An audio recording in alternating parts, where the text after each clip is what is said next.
संग्राम जी, आपका फ़ोन बज रहा है। कृपया करके अपनी फ़ोन उठा लीजिए और बात कर लीजिए।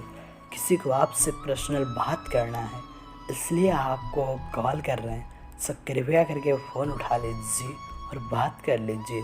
संग्राम जी, कोई आपको दिल से फ़ोन किया है, अर्जेंट बात करना चाहता है। ओनली 1 मिनट का समय निकाल लीजिए और बात कर लीजिए।